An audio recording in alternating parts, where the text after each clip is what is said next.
Yeah, that's the thing, right? We assume that we have an idea of how Nephew's going to approach the matchup, how he's going to respond to certain things.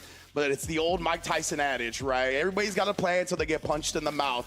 And we see Blas punching people in the mouth Yeah. a whole lot. Even in that last set up against Juicy Joe, right? He ended it with like hovering around neutral and then counter hit fierce. Like picked his spot perfectly. And we've seen the damage reward from that fierce starter of Ryu, bro. It is a massive amounts coming at you fast. So of course, Nephew, he's got to be careful, right? To not get shook in that instance. I feel like Nephew is pretty good at resetting his mental from round to round to not get caught up and not get too emotional in regards to what's happening in the match. But he's gonna need that, I feel like, in spades up against somebody like Blas, who is so good at disrupting what you want to do. You're going against somebody who just took somebody down 3-0. That's Blas, right? Yeah. You're coming in at a deficit, losing 3 straight from Sahara.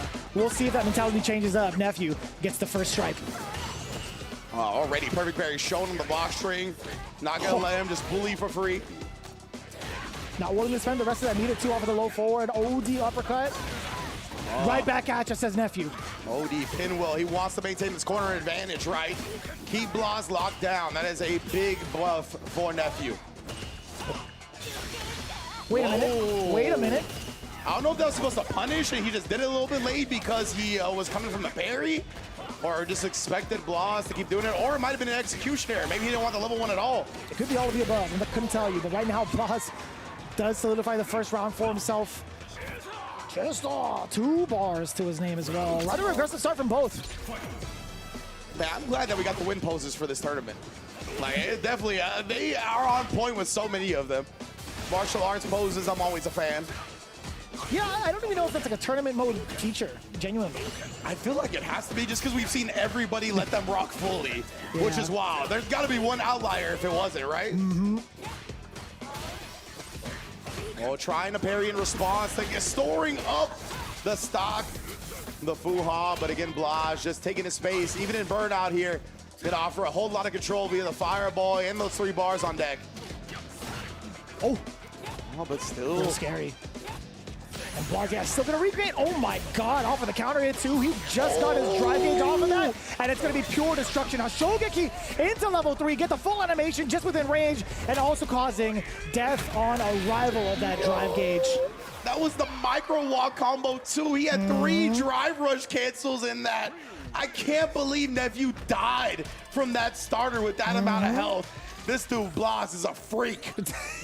Like, affectionately. It sounds so derogatory, but it's so appropriate because of how hard that is to do at high stakes. Like parentheses compliment, parentheses affectionate, not parentheses derogatory. Like, that was an incredible way to close out that first game. Blas sending messages left and right. Try to leave this man on red, I dare you. I'm sorry.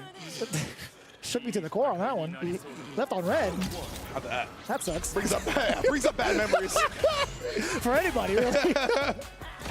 Oh.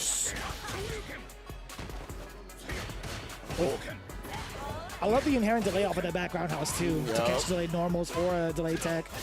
I like that you call it inherent delay too, right? It's built in. With the longer startup, it definitely blows up timings like you see there. It's like you can't sell it to me. This bad boy can pack a punch. Best part is, it's a kid. And now Nephew gonna spin that level 1, right? It's got great corner carry. That's another reason he uses them in combos in addition to saving the drive meter. And man, how does Blas pick his spots so efficiently? It feels like he doesn't press buttons unless they connect. That's a statement and a half. Like, that's a stamp of approval for sure. How? Every one of his button presses have led to such dire consequences against the opponent.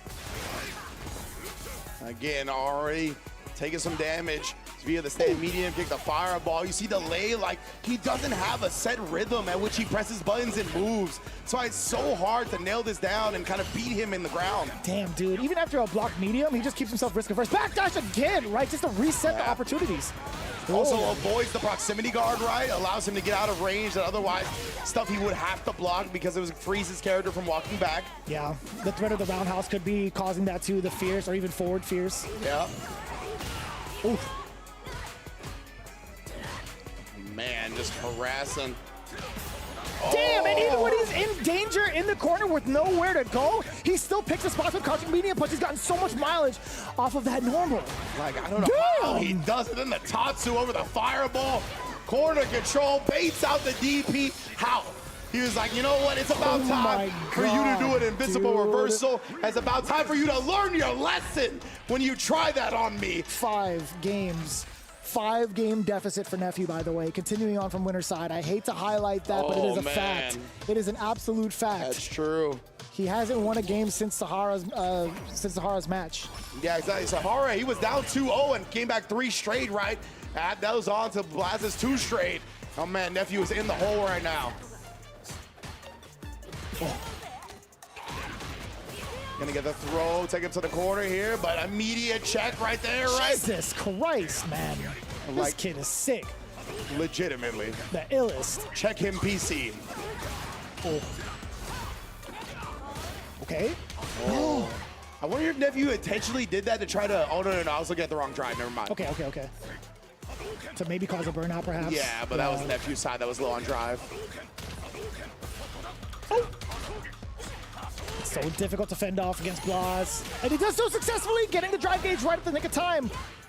Yeah, really rewarding him from that crouch medium kick. Oh, how are you ready? Bruh. At least the DP is there this time to thwart the pressure from Blaz. Was probably looking for an overhead, honestly. Oh. The fireballs are really dictating the pace a bunch, right? Nephew's getting a little bit impatient from it. I guess the drive rush in and finally beats him on a button timing, but had so low on drive here that he didn't want to commit to a drive rush cancel outright. Would have burnt himself out. Oh, I guess the throw counter hit just in time to be Blaz's wake-up option. That's cool. Oh, let him know. I've never seen somebody do the splits and do the rock, just bring it at the same time. And he's doing it upside down. That's crazy. I love these animations, man. I genuinely have not seen these winning animations yet. No, I'm saying, I'm a master after the round's over. Oh, so free. I'm with you. In every Street Fighter game. Yeah, legit. Renko kicks that time, cutting him off at the pass. It's something we highlighted that Nephew might need to use because of the expert spacing that Blaz tends to have. Ooh, this is the first big punish that Nephew does get against Blaz. And also the first big game as well. 2 rounds straight. Have the adjustments been made? There we go. Nephew looking to take a page out of Sahara's playbook here. He's the one down 2-0. Hey, he's got a game on the board here. He needs 2 more straight to complete that comeback. Still rocking in the seat. Still feeling confident. Blaz up a game thus far. Knocking on the door with the driver, stand strong. Does cause the mix-up to be quite difficult to call out against. Another throw into the corner. Nephew still suffering from that standing medium punch starter. Tries to go for the parry, doesn't get the perfect one. Drive reversal with the knockdown. Another throw. It's going to be so much more to deal with once he's in that range. Back roundhouse, dribbling all over him. Yeah, notice it was like an air hit, so it was like the ground bounce, just going with the DP, and again, automatic with the Tatsu in response to the fireball. That has to be the 3rd or 4th straight fireball he's beat with the Tatsu. He wrote the script in his brain to automatically call out these fireballs. I'll tell you what, very similar start, by the way. Medium punch has been the bane of Nephew's existence thus far. Upon wake up, we're gonna get the Denjin. And now, Blaz backing away. Even after the knockdown, he prioritized the charge up. Indeed, that time though, the sweep gets whip punish and then Khan reaching on the other side. But you can tell Nephew is worried about this guy. That's why he backed through on Meaty. Oh no, that means you're cornered up, eating the big overhead. Blaz, he's gonna spin it all to put you on life support. We'll see if Blaz is gonna be the one to get that single hit and pull the plug on him, and it's gonna be the overhead. It trades off against Nephew. He woke up with violence, and with violence he has returned with Blaz eliminating Nephew. What a monster Blaz has been, man. Since we saw this kid at Capcom Cup, he has just gone on to perform so well at every tournament he enters. Obviously getting 2nd at EWC just a month ago, just a few weeks ago, really. Damn. Nephew gonna be following. Great performance, as per usual when it comes to Nephew, but definitely falling short of that desired outcome. Obviously, he's looking to qualify directly to Japan, but he's gonna have to rely on the points that he gained in this event to bring him closer on that leaderboard. Dude, after that micro walk combo, he immediately gave himself the Birdman hand rub. He's like, I'm pretty sick. He put the controller down during the level 3. He was doing the handles, he's doing it again. He's like, damn, I'm kind of goated. Man, he is though. Blaz has just been ridiculous in so many aspects, right? I love the way you described the Tatsu, where you like he wrote the script in his brain, because that's what it looks like. It looks like legitimately that he's cheating. It's just an automatic response. Like, like, you know what I mean? Like, it automatically looks like he's just responding with Tatsu immediately after Fireball. But that's just how automatic and how prepared he is. There's nothing he can do. He can't cheat in this environment. It's not like he does anyway. So it's just an amazing response that he has, man. What a way to show off his skills. He's got dynamic on lock, right? He's got both classic and modern at the same time. This kid needs to be checked. The i9 processor is just too much for Nephew to handle. But moving on into the next one, damn, it's going to be so explosive. Noah versus Riddles, former teammates turned enemies. Man, oh man, yeah. That's a great point right there. They were actually teamed up together in the 3v3 first to one tournament on Friday, and they won first place along with Thunder Delengus, right? Three savages in the first to one format. Managed to take down everybody, I believe, defeating Team Japan in grand finals. So yes, indeed, bedfellows here have to go up against one another. Bedfellows is a good one, actually. It's a good title for it. But Noah versus Riddles, right? We've talked about the kind of tendencies that Noah has. Like, what can Riddle do to shut that down and get that option off the table, that option of aggression? Answer is, it's very difficult, right? I mean, Noah's just finding spots. Like, when we talk about Blas being able to thread the needle everywhere when it comes to, like, his grounded game, Noah's the kind of same way when it comes to trying to, like, stop him from moving, right? His defense has just been so immaculate in regards to, actually, immaculate's not the term, consistently difficult to read when it comes to him being active with drive gauge, him in burnout. Obviously, that's been like the hallmark of his like CPT career, being the king of burnout. Like, what does Riddle do to kind of prevent himself from further harm against those statuses? Yeah, that's a great question. I think, in my opinion, if I'm Riddles in this instance, playing the Terry, right, I'm not afraid to burn Knuckle, because Noah's obviously going to be going in a lot of the time, right? So that's a great way to cut him off at the pass.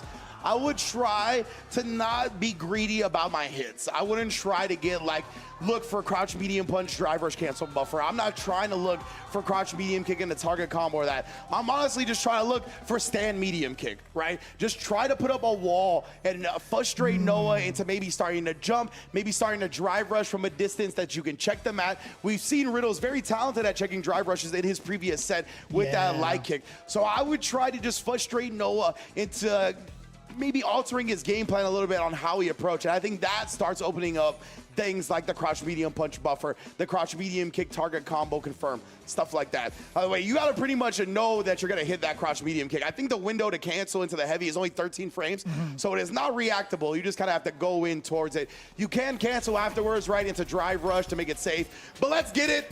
Now we're gonna have familiar faces meeting in adversarial times. Riddles versus Noah the Prodigy. Started off with a punish counter, then down below, checking the movement. Noah the Prodigy had to burst out with the OD uppercut to prevent himself from further pressure into the corner. Now the fireball's ringing out, and both turning immediately green. Riddles did score that knockdown, back-to-back plus frames off of the fears. Noah is in a dire spot. Temporarily, though, it's been tit for tat when it comes to drive gauge expenditure. He had no buffer that time because Riddle's below that 3-bar threshold, right? Didn't want to burn himself out with that drive rush cancel. There's the stand medium kick, level 1 on the punish counter.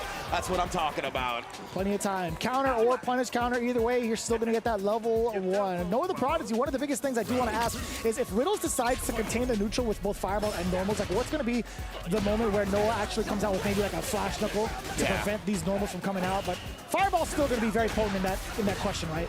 Oh, the OD quick burn, and then Noah maybe thinking Riddles is going to scramble after the hit right there. A little strange, but regardless, here he's found his way out of the corner.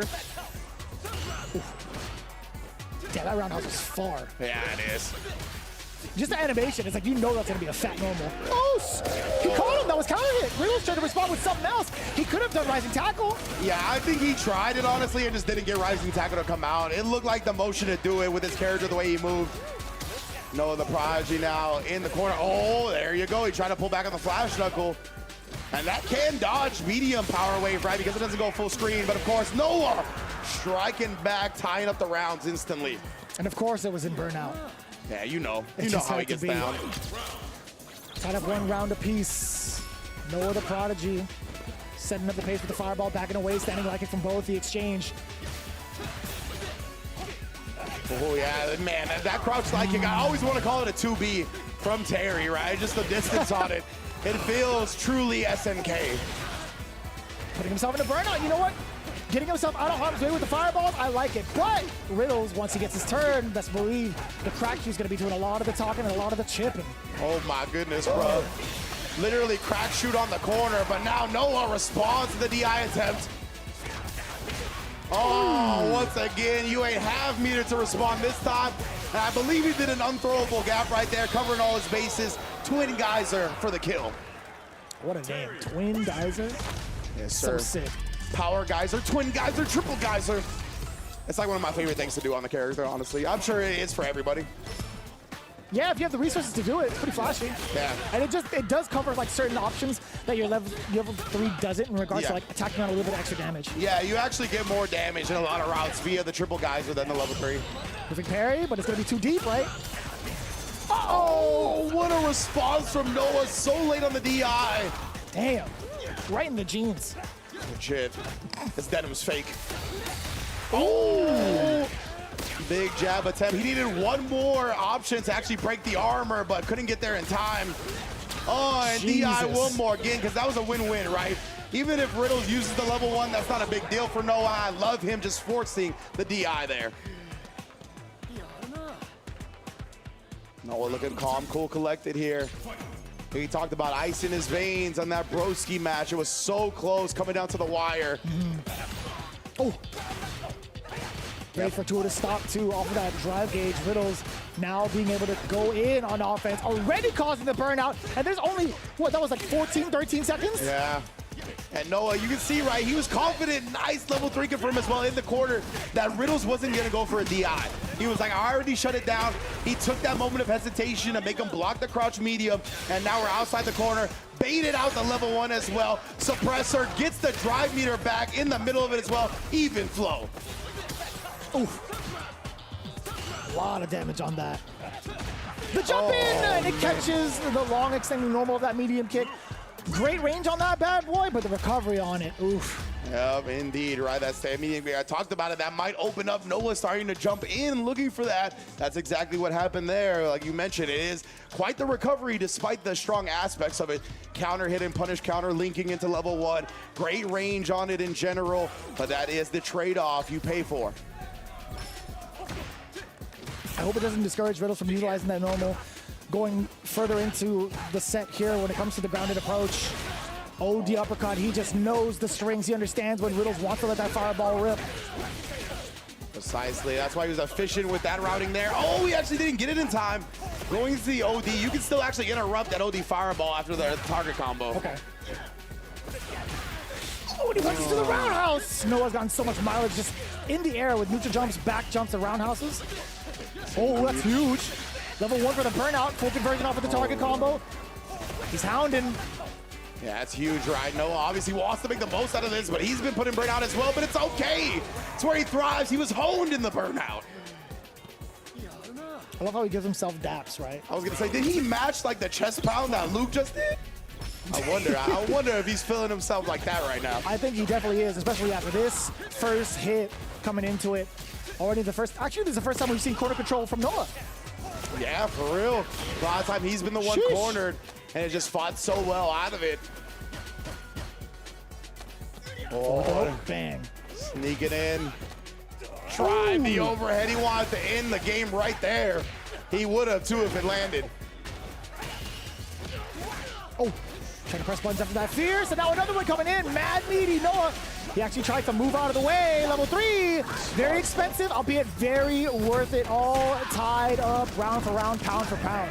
Yeah, great stuff from Riddles right there. I love the fact run around and spin everything to force another round. You don't want to give Noah a chance. He's so good at being explosive, taking an inch and getting a mile out of it. Just get the round any means necessary. Damn, Riddles is locked all the way in, man. Ooh, standing light kick, punish, counter. Let it hurt. OD rising tackle, just about even in the damage output. Again, Noah the prodigy. Turning green again. Yo. These guys are slugging. Legitimately right now, neither one trying to give anything to the opponent. This is looking like, what was it, round 10 between Crawford and Canelo? Just standing and swinging against each other. Possibly, man. That's pretty accurate. Burned up at this time. Oh! Drug-free corner right here, baby. We get the level 3 in response. Yeah, you heard me. Oh, that got me good. What a way to shut it down. Noah the Prodigy. That's crazy. He dared him to continue on with the string. It's wild, dude. I like that a lot. I was trying to figure out a way. Oh my God, lethal shot! Oh, no way. The level 1 ends how it began, right? Both players running at each other and blocking with their face. My goodness, Riddles. Question. That was drive rush, drive impact, right? I believe so. Would he have been able to do OD uppercut? Oh, I think that was to counter the OD uppercut, actually. Okay. I think it would have absorbed it and probably gave him a punish on the other side. I see. Damn. Rocky Balboa versus Apollo Creed. Yes, indeed. Applying that pressure here. Ooh. Frame kill, and it's perfectly placed. Hook, line, and sinker. Still back in the corner. He got his territory back. Yes, indeed. Best believe that's what he's doing right here. Giving all the Fiends what they need. That's that Street Fighter. Definitely putting the street aspect, I'll tell you what. Fireball to let it ring out. Now with a punish counter upon landing, so Riddle's gonna get a ton of damage out of that. Punishing the parry attempt as well. Riddles is cooking, but an air hit and a commitment to that target combo is gonna cost him the screen check. He was plus, but Riddles, what a check right there, and linking, canceling into the burn knuckle. Dangerous territory, punish counter still linking. He tried to go for the overhead for the reset. No, the Prodigy still lands a throw. He's still in dangerous waters. Oh my goodness, and he tried to parry afterwards. Riddles with the throw option, able to take Noah down. What a way to advance. And Riddles versus Blas is gonna be the run back in losers semifinals. Damn, son. I actually can't believe we're gonna get the double Jeopardy situation. Hold on. Are they saying, are you okay? Oh, yeah, you're right. Okay, nice one. I was like, I cannot make out what they're saying, but you are 100% correct. I hope so. The Terry Bogard, yeah, otherwise, might need to put the parental advisory on the stream otherwise, but either way, right there, that was definitely the are you okay from Terry. And Noah, unfortunately, is not. He's going to be happy with some of the points that he got, but obviously aiming for that direct qualification into Capcom Cup. Not going to get it this time. Riddle's hope still alive here, and what a performance he's had, man. We talked about the momentum after EWC, where I think a lot of people thought he had played his best tournament Street Fighter at that tournament so far that we've seen from him. And now carrying that towards UFA, doing an amazing job here. I think looking even better than he did at EWC. Very impressive stuff. Yeah, man, it was actually kind of interesting to see like what the ideas were throughout the entirety of the set too, like how aggressive both were. There's a little bit of change-ups too between, I want to say like games 2 and games 3, but Riddles, man, still keeping his composure defensively against some of the mixes that Noah was throwing out in critical aspects, right? I want to say like during those moments where he blocks the overhead, that could have easily led to the destruction and death of that round. If you've seen the resources that Noah had that overhead landed, he still had a little bit of drive gauge left, and he had level 3 in the tank. So excellent defense and also excellent reads coming in from what his opponents want to do. Riddles is on fire from the loser side. Yes, indeed, man. What a way to show out here, being able to take down Noah, being able to take down Blas in top 16 as well, right? We just saw Riddles fall to King Vega in on this top 8 winner's side, so he's gonna have to be going up against Blas again. Damn, son. Yeah, the privilege and the punishment to play anybody who falls down to the loser's bracket, and that's gonna be the loser of Kings Vega and Sahara. I just got a text from Tasty Steve saying, what the hell? Just randomly. He's got to be tuning into UFA, right? He's definitely tuning into UFA.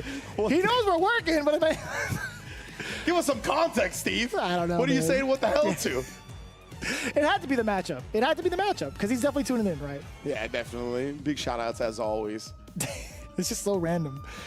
But Kings Vega versus Sahara. What were you going to say? I was going to say, that's classic Steve, though. You just say hits you with the nothing contextual about the message. But definitely, always love to see that, man. Right now, of course, I'm loving to see this winners finals. It's going to be Kings Vega versus Sahara. Again, all Japan affair here in winners finals. The winner of this is obviously going to be put in that pole position of a winner's side grand finals. You already know what's going to happen from there. Damn, this is going to be so sick. Ed versus... Don't flash that Zangief towards me, brother. I saw that. That scared the hell out of me. I'm not going to lie to you, but it's going to be the Blanca pick going up against Sahara. A matchup, again, we've seen time and time throughout the entirety of the CPT, especially this season, right? Kings Vega has gotten sharper every single matchup. He had a couple of flubs towards the beginning, towards his route into top 48, and actually, no, yeah, since top 48, he's been nothing but pristine. Yeah, man, he has been looking clean as ever here. Here we go into game one. Kings Vega, Sahara, both the masters of their domain, finding themselves at winners finals. Oh. I'm glad that it was the opposite leg, right? Not susceptible to the punish counter throw. Yeah. Very smart stuff. That's a great way to avoid the punish counter, and Sahara needs to do so. Both players, whenever you can. Oh, the trade-off! Trade. Oh, he's ready for that too. Checking down below and low medium. That's actually such a great tool to combat against a Spark. And now we're gonna get this shot. Kings Vega building slowly but surely to that level 2 as well. We've seen how potent it is, but instead, yo, this dude has been able to catch onto the rhythm of his opponents very quickly and disrupts it with that Blanca. This time, the double knees. God, what a move. Damn, down below. Oh, let's get the throw bait. We got the Lightning Beast activated. Couple of notches over to unlock little fella. Achievement unlocked. What's the mix? Up to the other side. Command dash past the body. Man, Kings Vegas, you want to see a dead body? It's coming up soon. Overhead, he blocks it for now, but now, of the kid? Yeah, in front of the Blanca-chan. Come on, Blanca-chan, we need to get you matured real quick. Jesus. See the realities of life. What's happening? I agree. But right now, Sahara, he's got a long way to go, but he's got CA on deck, right? Obviously, Ed's made some dreams come true with the meter, but he's got to find the right hit first, the right starter. Yeah, he's not going to be in that position to get that level 2 either, but level 3 actually is going to be just potent. Yeah. Oh, but so is that crashing heavy punch. The normal that disrupts everybody so deceptively long. Yeah, man, like, Blanca, his ground game is menacing. Like, that Yeah, dude. Crouch medium punch, crouch heavy punch, crouch medium kick, they all feel like they go way farther than you expect them to. Back heavy punch too. Back heavy punch is another great one. Insane. Like, so many of these buttons are deceptive. Like, visually, range-wise, it's so difficult to get comfortable playing that ground game up against Blanca. I think that's why we saw Mena give Punk so much trouble at the beginning of this game as well, right? Where Punk's ground game is usually so immaculate, and of course it is, but against a character like Blanca, it's just tough to really hone in how you want to. Yeah, that's something you can't get used to relatively quickly, right? Especially with the way Mena RD wants to play. But right now, the way Kings Vega is playing is definitely giving Sahara some different looks, right? He hasn't really found a way to get a clean opener just yet. He did have a sick trade-off earlier, a sick trade combo. Earlier in game one, I'm just so locked in every time they do that. Just hear the sound in your head every time, right? Literally every time. I gotta get checked. Oh no, some type of blitz attempt. I don't know if that was like across the input that he was trying to get DP out or what, but I would agree with that 100%. I think that might have been it. Oh no, he didn't hold the flicker long enough to make him block or deal with it on the ground. But nonetheless, Sahara still in control here, especially when he shuts down the rainbow.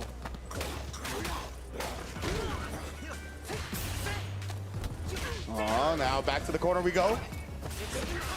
Damn, dude. When you talked about getting shut down, Sahara's are doing exactly that. Every single approach or every single escape option from Kings Vega, destroyed. Rainbow ball, jump, drive rush, everything just getting countered. He's getting outboxed. Whatever it may be, right? He's got an answer for it at every corner. Back medium kick anti-air, son. Yeah, bro. How do you want to talk about that? The medium kick anti-air, the heavy kick anti-air, like, he's got great options to shut people down. And right now, Kings Vegas looking to do just that. Actually, whoa, exactly. Like, how are you supposed to read what this guy's gonna do with a jump back into immediate jump forward once he has you cornered? You don't see players do that. Yeah, and he gets to conserve the meter as well. That is actually so difficult. Almost near perfect, too. Kings Vega. I don't like this one. Yeah, man. Don't clap at me with your feet. I don't like this one. He's spreading dirt.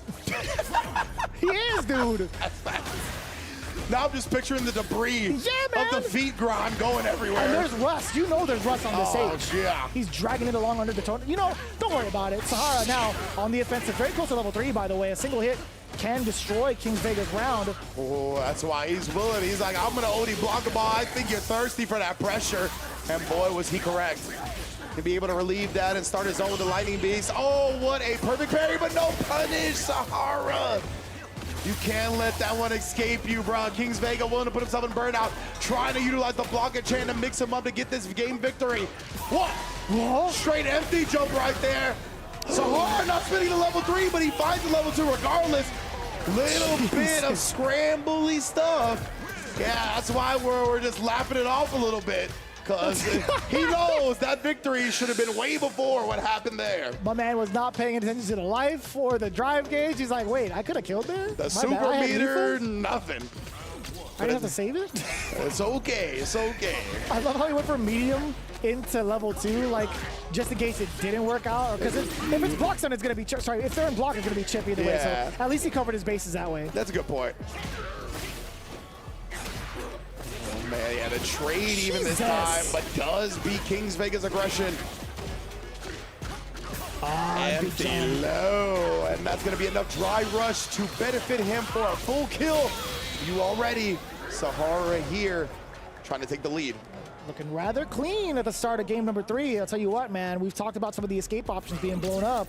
That was a really long win animation, I'll tell you what. Holy, like, let's talk about it now. Kings Vega, not right with the approach, not right with defense just yet. As great as his offense is, he's been getting shut down when it comes to Sahara. And his not only positioning, but the pressure, the jump. Then it's just mad awkward too. No conversion from Sahara. He landed the counter hit initially, but Kings Vega does find his way out. Yeah, he didn't have the extension with a Blanco ball after that jump medium punch. You usually see it, but maybe didn't have the charge. It was a little bit funky because he switched sides. But either way, Sahara emptying out the drive meter because he knows he's got the meter for the extendo kill. 2-1, just like that. Even he's in shock and awe. He's like, damn, that kill.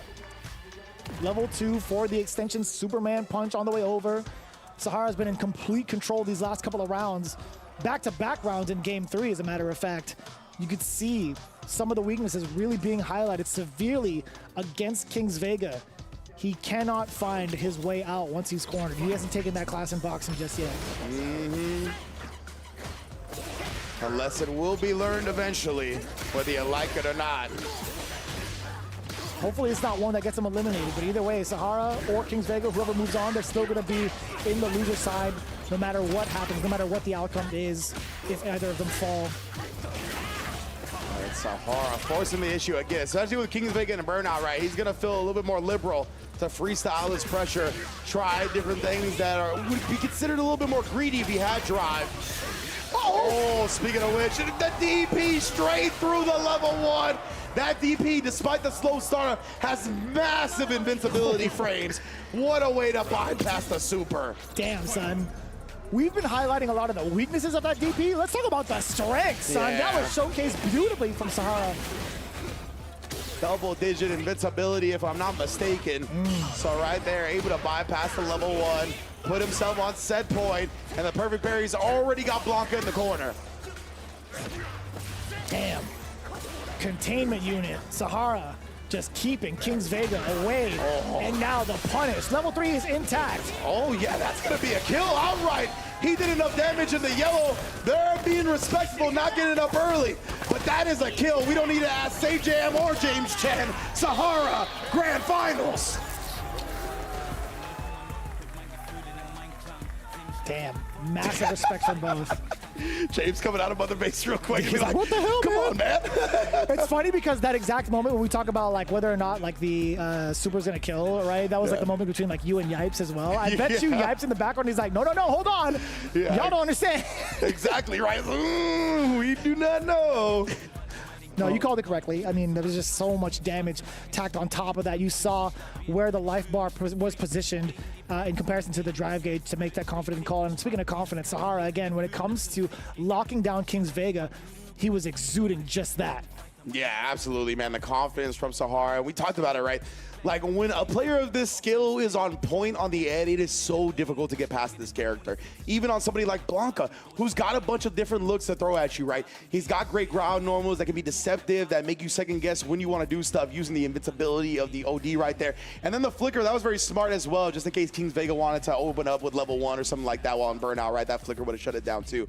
But he has the hop, he has the Blanca ball, he has different ways to jump, he has coward crouching to jump, he has a Blanca air ball. So many different ways to throw at you, yet Sahara was playing at a distance where he nullified a lot of those options. He could react to them properly, and you couldn't get in on him, man. That was just expert end play. Damn, son. It's so interesting to see how that matchup is navigated, but at the same time, it's so interesting to see how much of a lockdown it was against Kings Vega. We haven't really seen him that shook up until that point throughout the entirety of this tournament, right? Anytime he's been any real pressure against him, he's always found a way out consistently, right? And even so, against Sahara, he's made all the right reads, and that has to be studied, honestly. When it comes to like making the right appropriate reads against a player and also doing the most, or like taking the most out of those opportunities when those defensive options get blown up, it has to be studied for sure in that match. Yeah, absolutely. Great stuff from Kings Vega. So, or excuse me, from Sahara. Kings Vega going to be dropping down into the loser side, right, to face the winner of Blas and Riddles, man. 4 elite competitors left. I can't wait to see who takes it all. Yeah, man, dude. This top 8 is actually kind of godlike, right? Like, just seeing how it all turned out, to see how the matches play out, it's always been very, very close-knit. I'd have to see, like, what the actual numbers are. I think the only 3-0 we had was between Blas and Juicy Joe, but everything has been mad competitive thus far. Yeah, 100%. Juicy Joe just falling a little bit early. Broski as well, right? Noah falling to Riddles now. Nephew falling to Blas. Amazing performances from so many of our top 8 competitors and beyond, right? This tournament was stacked.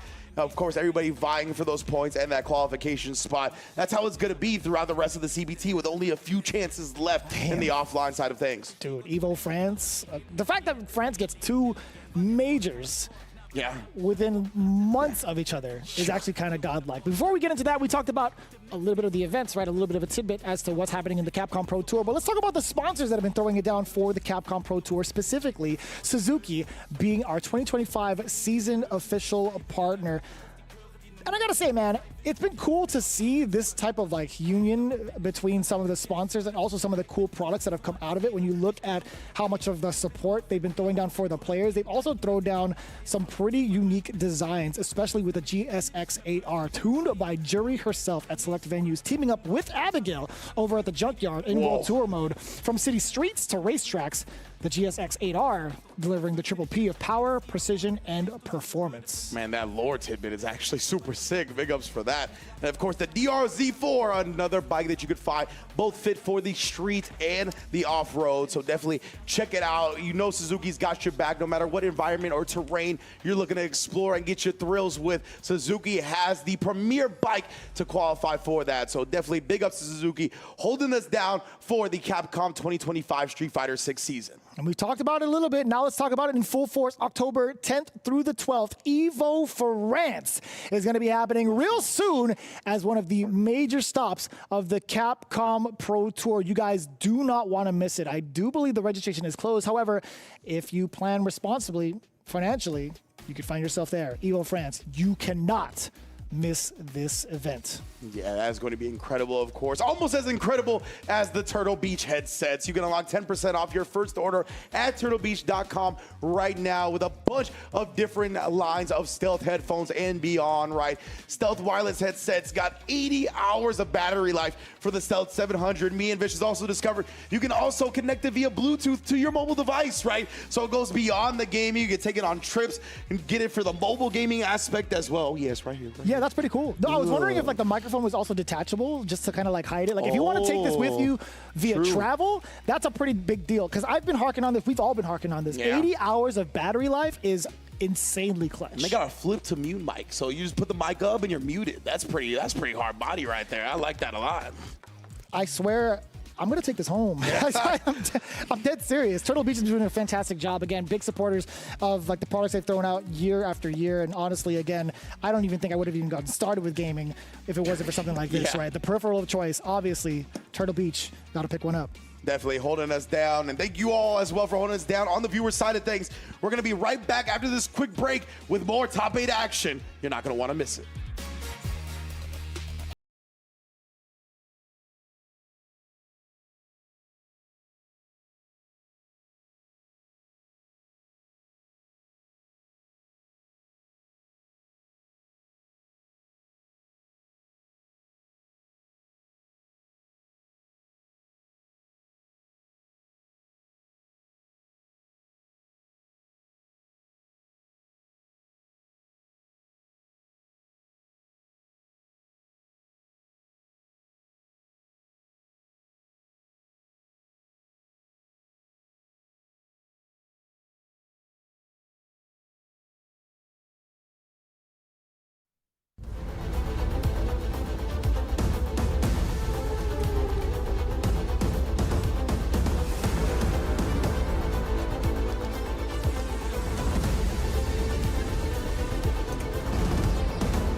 The future. It isn't just a dream. It's a promise. One we're turning into reality. With our third generation of Luna filament and advanced generative AI, we're reshaping the line between dreams and reality.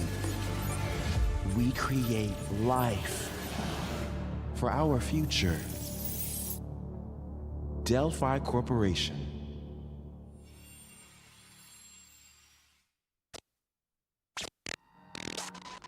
Let's see about getting passed through to Earth. And why are these things trying to kill us?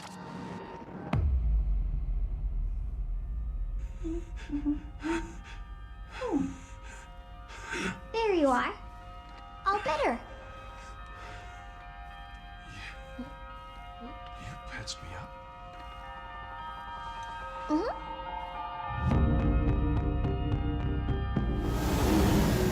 I am DI-03367. They are pragmatic courage. Hang on a second. Don't you have a name or something? I'm good. Get behind me! I think I can help.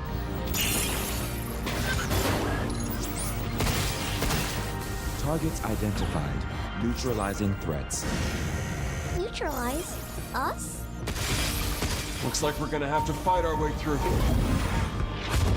What the? Bypassing first and second firewalls. Hooking control protocols. Initiating hack.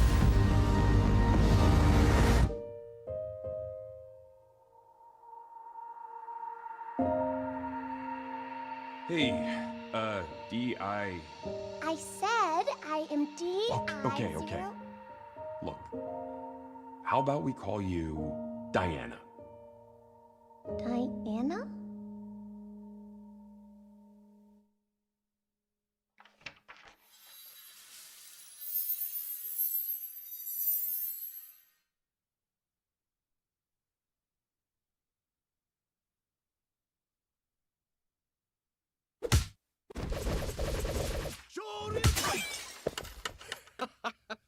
Red Bull gives you wings.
The final stretch to crown our champion of this year's Ultimate Fighting Arena is upon us. This is going to be so crazy to see how this turns out. You had obviously been tuning in. You'd seen the results. We only have a couple of competitors left. Kings Vega just fell short to Sahara in a really big beatdown in what we've, I want to say like in an unexpected manner, right? Both have been pretty hot in regards to their run, but it's Sahara in grand finals, Kings Vega in losers finals.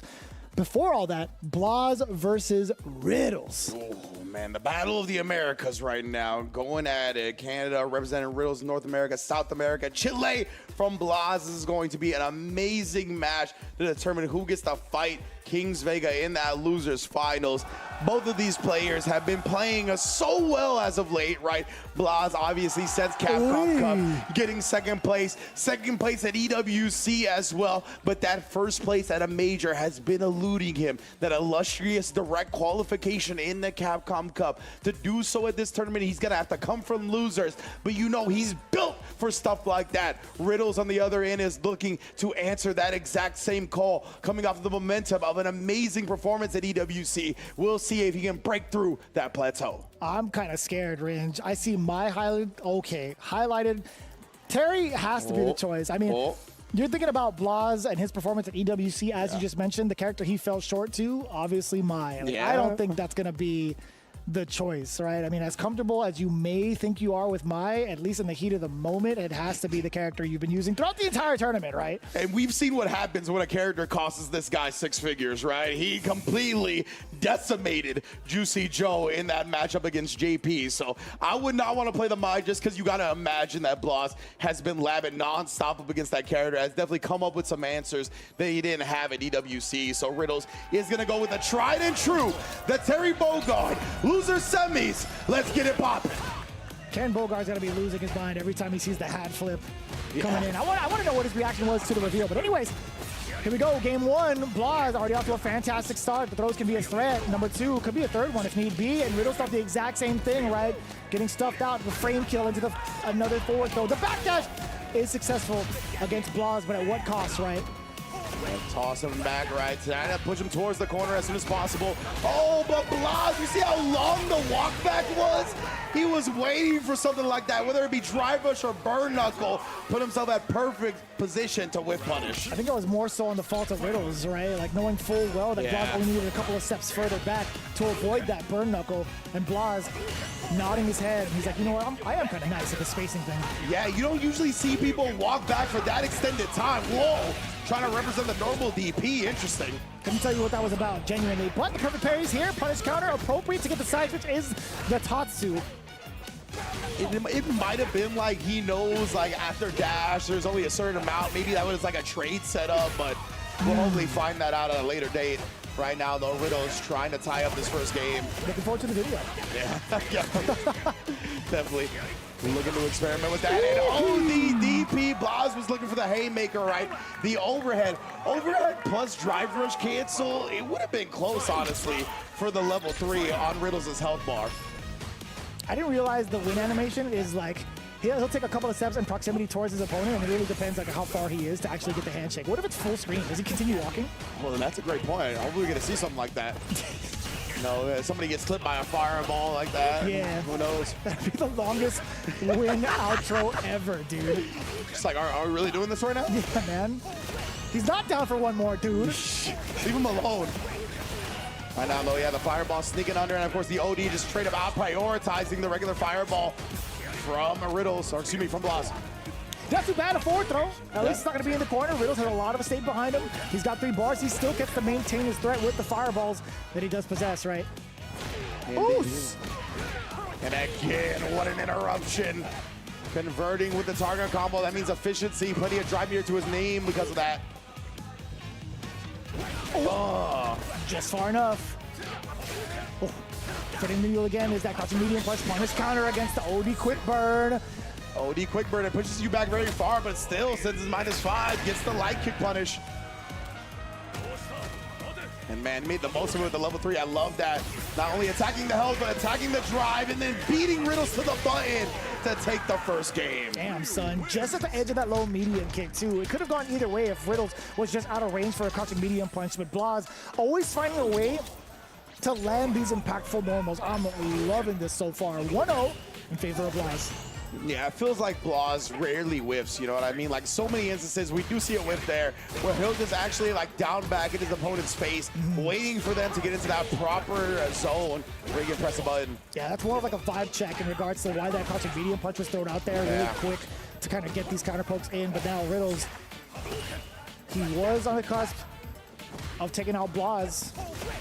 But now Blas hanging out to a little bit of life, punish counter even further. The medium power wave to bait him into the parry, and it ran out right before it connected. Classic Terry strat. Man, is he?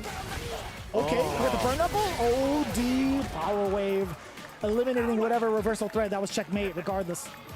Exactly right. No level 1 can begin through that. Damn, there are some mad creases on the back of his jeans. Been wearing those bad boys for a hot minute, you could tell. Oof. What? He was ready for that? I think he wanted level 1. Yeah, he had to. Yeah, after the stand medium kick. But yeah, Blas was ready for the execution error and take full advantage of it. And a side switch. Yes, indeed. What a clean punish choice. Nice routing from Riddles. Get harassing with that stand medium kick, right? And then a heavy kick represented as well. Ooh, cross cut. Back row. A single sequence to Riddles is all it takes. And still threading the needle yet again. No. The micro walk forward immediately halted off of the stand jab. The burnout is here. The damage also. Blas, how do you pursue? So scary here. Blas actually gonna back up a little bit, right? He's respecting the fact that Riddles has 3 bars. He's just looking to harass him with Fireball and then trap him with the jump. That was a big trade. If it didn't trade, Riddles, he responded to the animation of the jab with level 2. What a bait out from Blas right there. You thought it was a Fireball? No, no. Hitting the mental aspect against Riddles does give the nod of approval towards the very end to get that reset happening upstairs. Let's see what happens now. Forward throw to start off. Riddles does get that tip throw. Perfect parry down below. Blas continuing on. Plenty of damage, but it's more so the carry that's important. Oh, the slide hezzy on the crouch medium punch, blowing up the wake up timing perfectly. Empty low afterwards. Blas rolling right now. Ooh, big right. A little bit too late on the drive rush. But what again? We see the regular DP representation. Level 2 in response does work this time. Level 1 snipes the power wave though. Oh, very close to burnout. Had to jump to avoid it. Burn knuckle on in there. Oh no! Stand jab interrupts the crapshoot. Yes, indeed. And we see the perfect parry that saved Riddles from burnout. He needed to time that perfectly, but unfortunately gets overwhelmed by the dash throw. So much to worry about. Blas's processing speed on display yet again. He's keeping the streets of Brazil clean, right? He doesn't want Terry to impact the jungles either. But I'll tell you what, Riddles, he shook his head very briefly, negatively, and then immediately shook it off, right? You can see a little bit of the signs of stress. Riddles trying to play it off cool, and now he's doing so successfully. A couple of those lights getting the conversion. Blas, the slight delay off of the back roundhouse, catching the counter hit against Riddles. And now he's on the offensive. Another counter hit clipped against Riddles, charging up the Denjin. He's in control here within the neutral. He almost got him on that bird knuckle too with a jump back roundhouse, just a couple of frames away, or just a couple of pixels away, I should say. Oof. Oh, he tried to take his turn back, only to get launched by a Hashigeki cancel. Now Riddles here, back against the wall, trying to force his way in with the burn knuckle and crack shoot, but what a stop to it. Jab, force knockdown, juggle. Man, Blas is rolling. In the deep, 2 games deep at that. He's definitely got the processor. It's definitely not Adele. I'll tell you what, though. Yeah, 100%. Oof. Select on the way out. Tosses him to the other side here. Riddles wants the corner for himself, really attacking that drive gauge. And again, he tried to sneak in a round wave. The buzz frame projectile. He's going to put himself in burnout just to relieve that pressure. Damn, that was scary too. The whiff burn knuckle and Blas in response with a medium punch, both whiffing just in front of each other. Riddles taking a plethora of different looks. Plenty of different, a lot of chip damage, excuse me. Indeed. And it's then, and again, just pressing after the drive rush cancel. Willing to challenge. And what a way to do it. Blas instantly standing up as soon as the super started as well.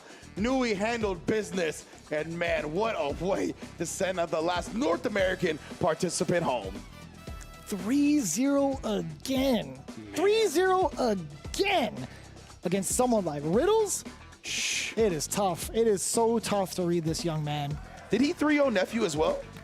Was that 3-1? I think it was, no, Nephew got a W. Okay, so yeah, he 3-0'd Juicy Joe, 3-0'd Riddles, convincing victory over Nephew. This loser's bracket run from Blas has been visceral, honestly. Who is that on the desk with Ken Bogard? I believe that was Damascus. He just put himself in just in time for grand finals? The sub? You know, a little bit of top 4 substitution real quick. Nice work. I like that jacket, though. That jacket looking clean. Right here, though, we see Riddles, oh my goodness, trying to close the distance, and Blas does such a good job, right? Cutting off the pass of so many of his opponents.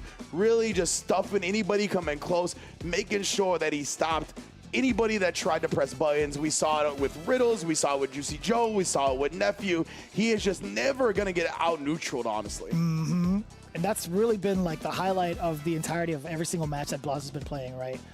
So far, we've seen Riddles take some really impactful moments against Blas in checkmate scenarios, but it's just always been so tough to even get him there in the first place, right? Even though Blas had suffered a couple of rounds in regards to like Riddles' pressure, his bounce back has been so different, like in comparison to other characters, or sorry, in comparison to other players that have been participating in this top 8, right? Like, he's just been so clean with it once he gets out of these situations, and also prevents himself even further getting into checkmate scenarios. It's so impressive.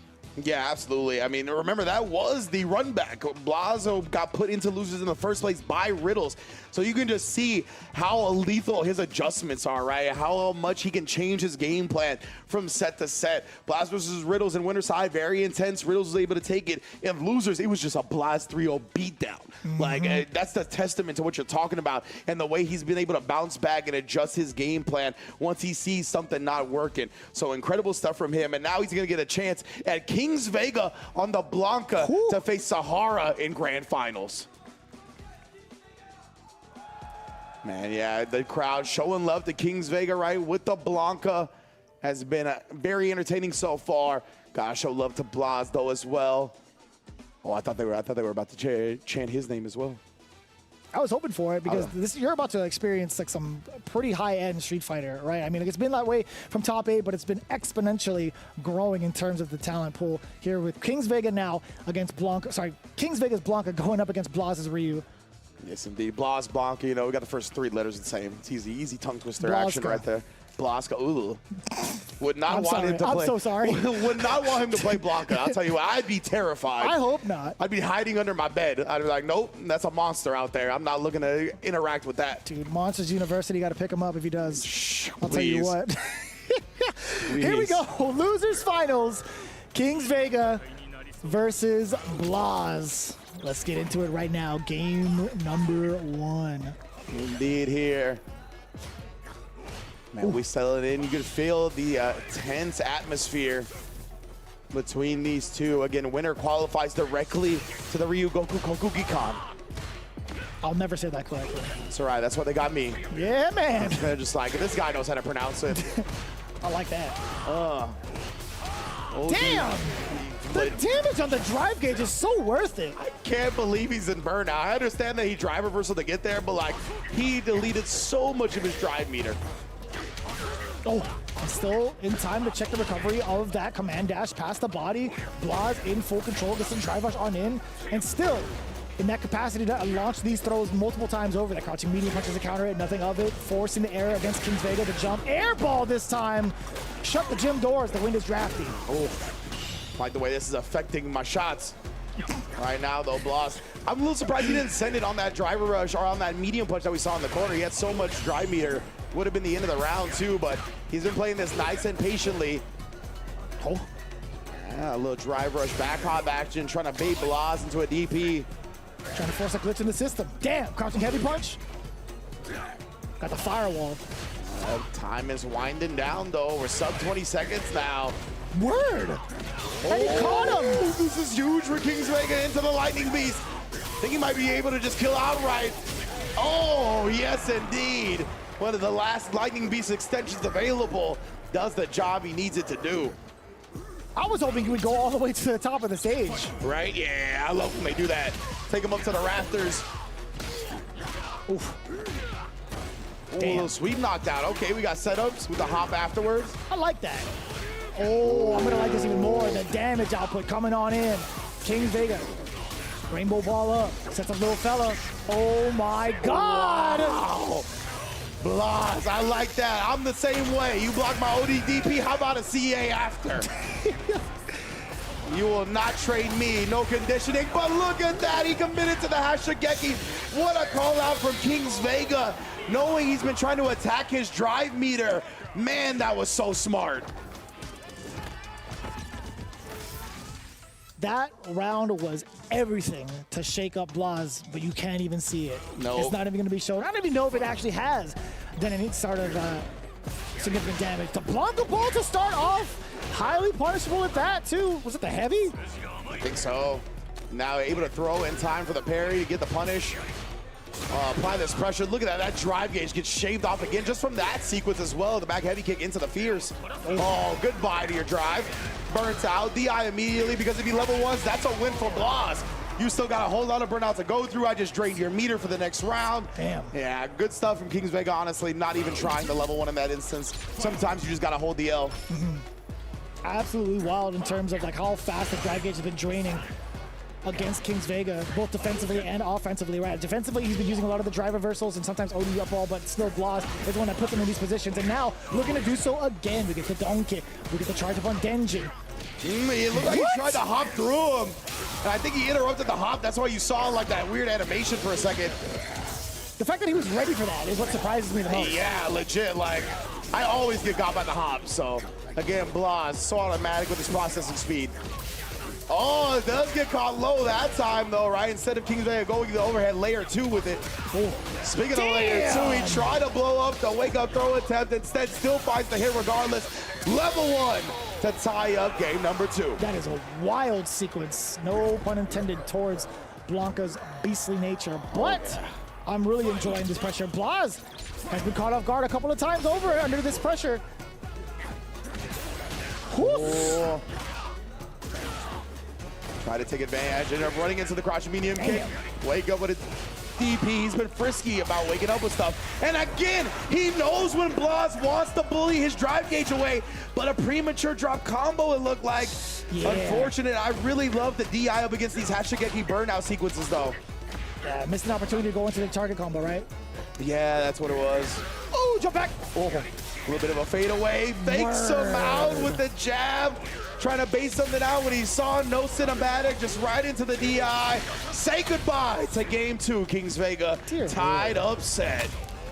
We're starting to see the themes pretty consistently. Blas has really prioritized the draining of the drive gauge against Kings Vega. Now, Kings Vega has actually had some pretty appropriate responses, but he hasn't been able to hold on to any of these openings, right? It was a slight mishap off of that target combo that led to his demise. That's how it all started going downward.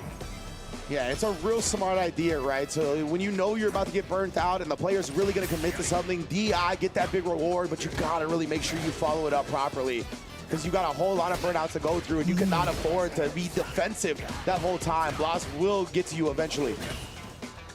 Blas not able to initiate his game plan. He is rather dry after all, so Fireball's going to be doing a lot of the talking. Kings Vega is not in a far enough range to react with a slide, so Blas, he's definitely going to take advantage of that positioning. And again, just harassing the big super kick, but Kings Vega here finds his way in, gets knocked down.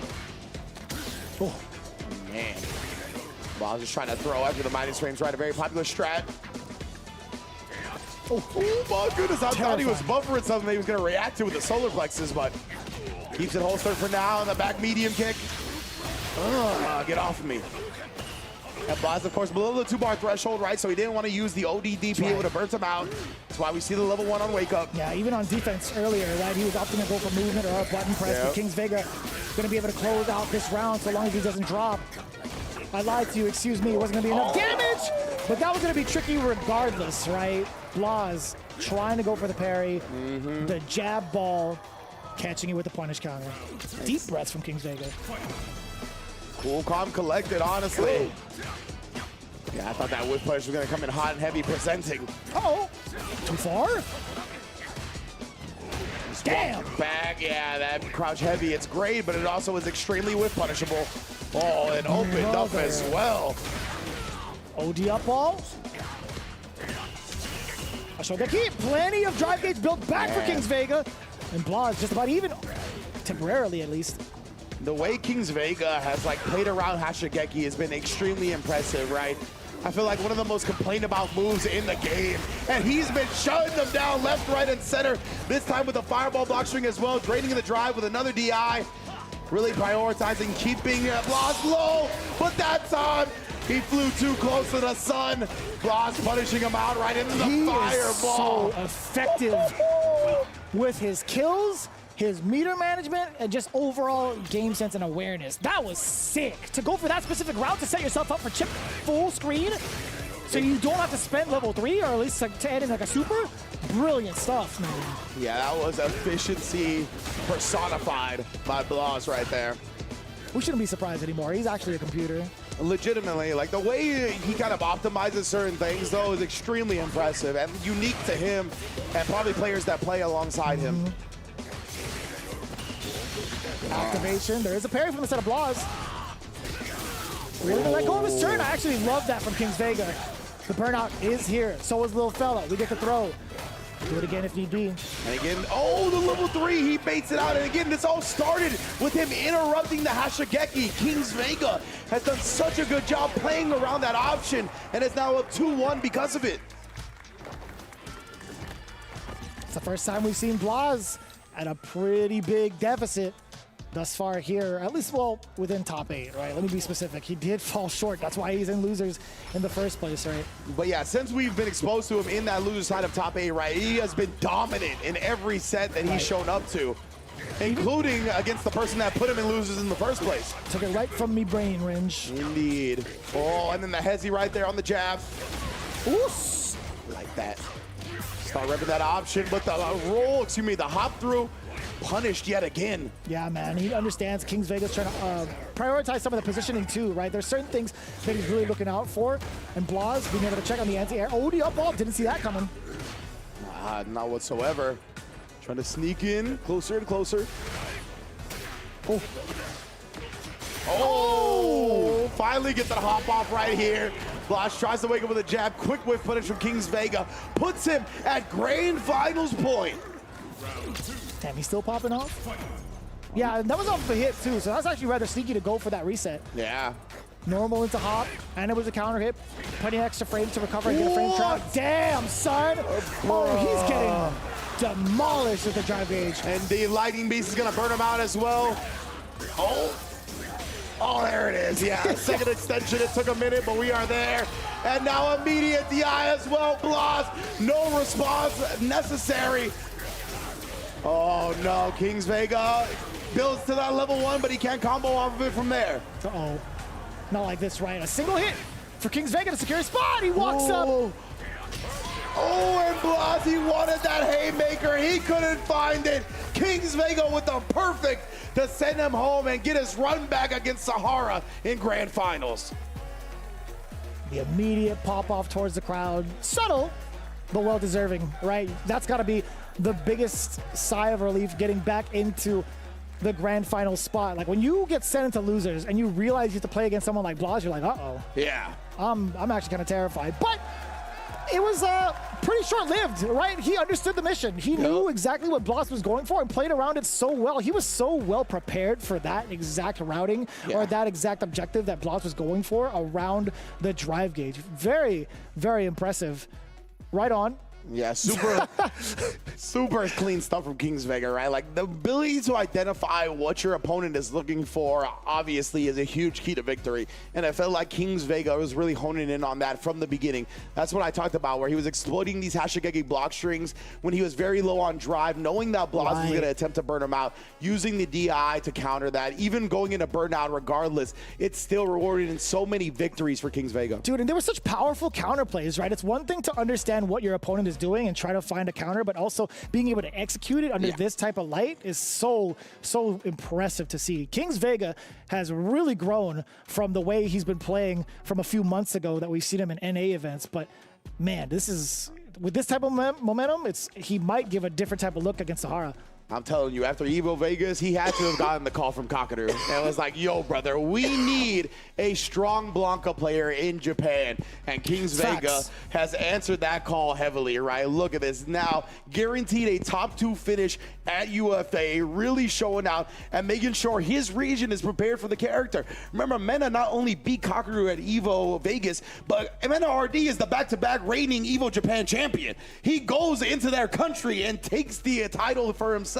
So they really need preparation for that character, right? And Kings Vega is stepping up and making sure everybody knows how to fight Blanca.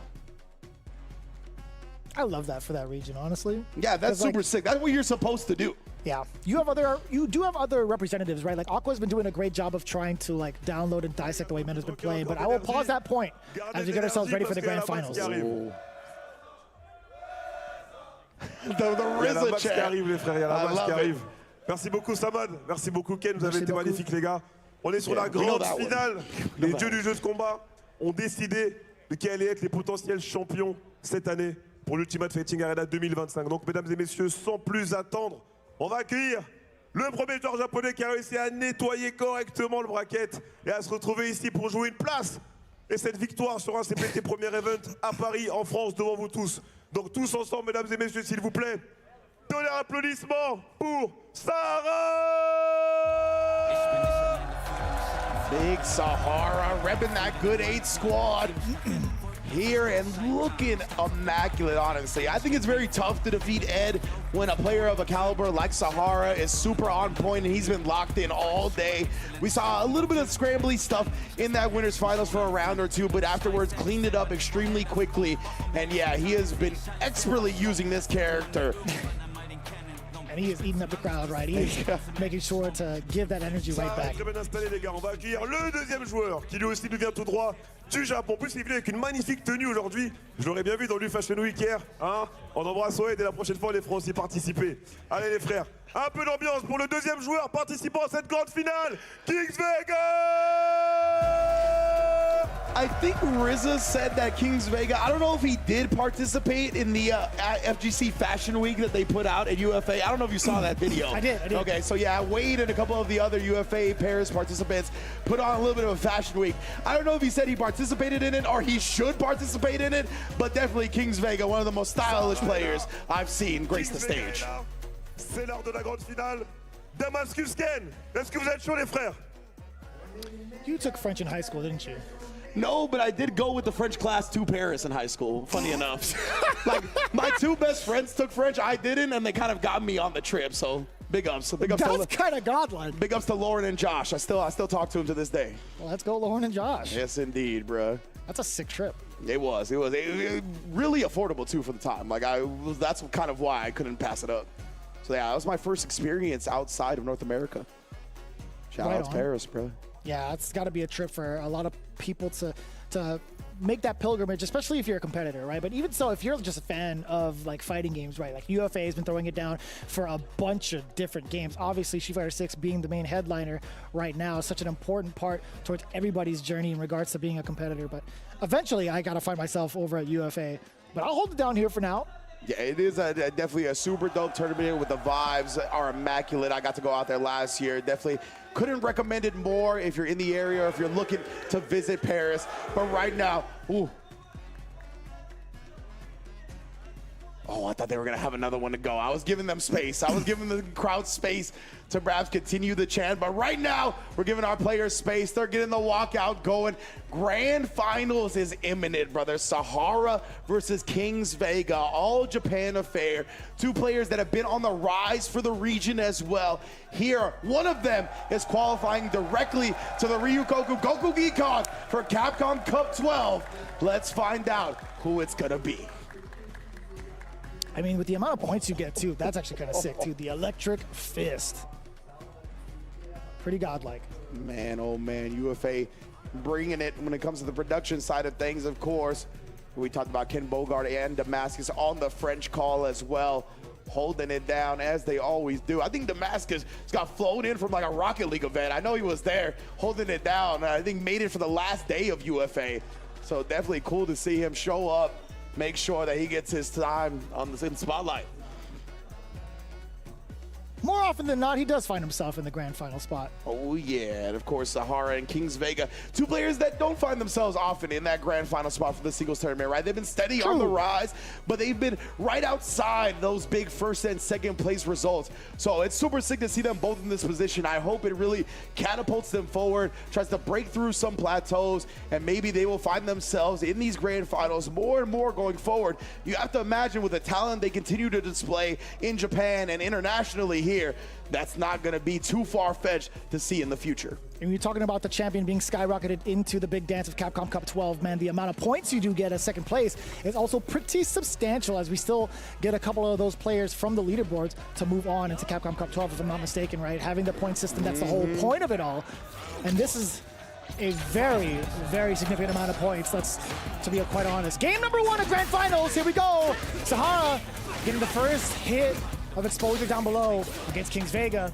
Hopefully we don't see another 3-0 from the way we saw it in winners finals, but damn, it might just be both the burnout and the punish counter. Here comes the threat of Sahara off of the drive rush.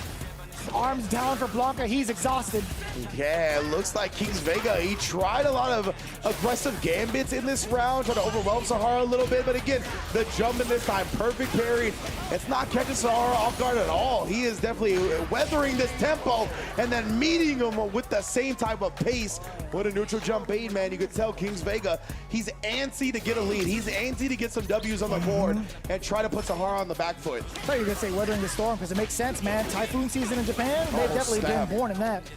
Forward throw now. Already off to another similar start from the previous round. Sahara locking Kings Vega down again, very similar to winners finals. Kings Vega has not found a way out back then, and he continues to be slaughtered in his corner here in the second run back. Yeah, it's not looking good for Kings Vega at all here in game one. Back to the wall here, try to make something out, even the kill rush forward, dodges the jump in. Sahara beats him to the button and drive rush. 1-0 already in grand finals. Very convincing start, bruh. Man, he has been draining the life out of Kings Vega. Living up to his name, right? Taking him to the desert and drying him out, putting him into burnout more often than not, and just leaving him there to die of starvation in the corner. Man, oh man. See, Kings Vega, he's got to start digging deep. Try to find that. Call Halle Berry, bro. Hope she don't spit in your water. Yikes, man. I wasn't gonna follow up with that because I had, you know. You seen that John Wick movie, right? 100%. Okay, yeah. 100%. I love Halle Berry though. Yeah, definitely. Oh, back throw.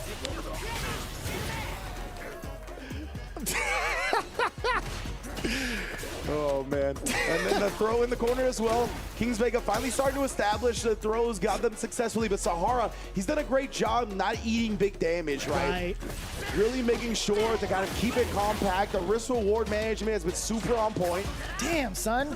And he's found so many big openings against Kings Vega. It's been so difficult for him to navigate this matchup specifically. I don't even think it's Ed. It's definitely Sahara. Yeah, like legitimately, right? The way he's using the character, like I said, when a player of this caliber is using Ed like this, like it is a very, very difficult to do so. And it's all on the back of Sahara being that strong. Everything's been stopped. Every single approach. Kings Vega has not had a single opener against Sahara thus far in any of these rounds. We might even see 4 rounds straight if this keeps up. Sahara already putting Kings Vega at 50%. Another similar option blown up via perfect parry. The throw bait in there too. Level 2, more than enough damage. 4 rounds straight of destruction. You don't even need to throw out the cat because you already knew it was going to be a perfect the way he's been playing. Legitimately, bro. Opening up cans of whoop ass in this grand finals, matter of fact.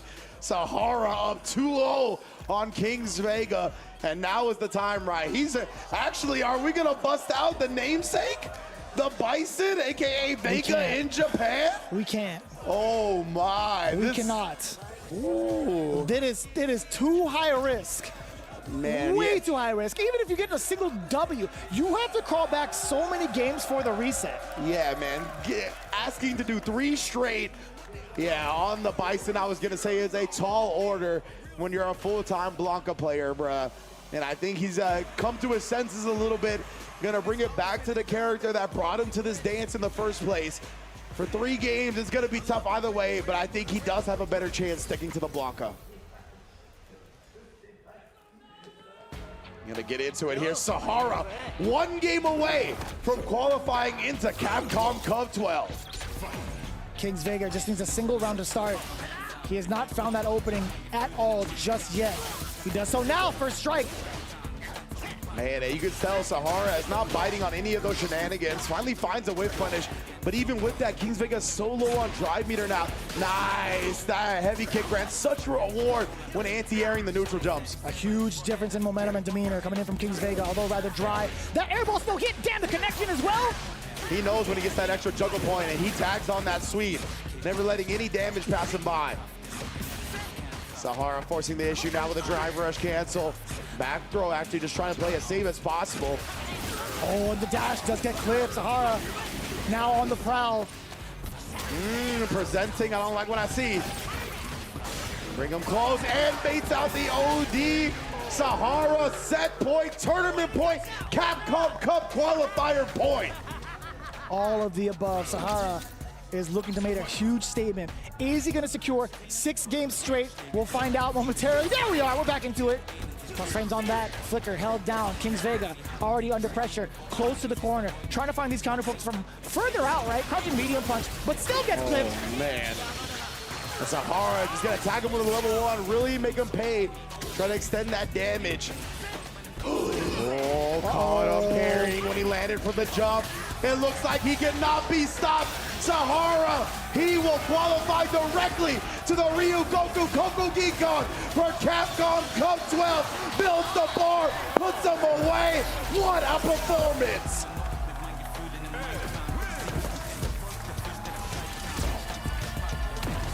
A well-deserved victory for Sahara, going through the gauntlet and leaving a giant trail of bodies. It just so happens to catch the same one from winners finals into grand finals. 6 games straight. Wow, man, that is convincing. Over Kings Vega. It's just immaculate to see the way. What's up? 6 rounds straight, actually. Oh, straight up 2 and 2 and 2 in that grand final. Didn't mean to interrupt you, but hot damn, 2 perfects on the way out too. Yo, like after what we just saw Kings Vega do to Blas, right? Like that convincing of a victory over somebody like Blas, second at Capcom Cup, second at DWC, one of the most explosive players in the business. He comes off that momentum and gets completely shut down by Sahara. Like that is just a testament to when this dude is on point, ain't nobody touching him. Absolutely wild to see it play out in this fashion, right? I don't think there's ever really been this type of run going into like a winners finals, into like a losers finals, into this, right? Like seeing such night and day differences in regards to results from the person that gets sent down into losers, at least in the CPT realm, right? Maybe that could have happened in like a World Warrior, perhaps, maybe in like a Street Fighter League, but never under these circumstances, right? Yeah, exactly. And at this level, offline competition, elite level, like CPT qualification on the line, like definitely you don't see it happen this often in Sahara. What a way to shut down so many options of what Kings Vega wanted to do, and some of it was just raw reads like that, right? He knew when Kings Vega wanted to squirm out of the pressure, and he just called them out for it time and time again. Right there, knew that he would try the parry when he landed. So many options, just shutting him down continuously. And look at this extendo right here, bro. All the banana clips in Ed's pocket. That is crazy to keep one stored in the tank as well towards the end of it. But I gotta say too, now that I think about it, it could have been like very reminiscent of Evo in regards to like how many RD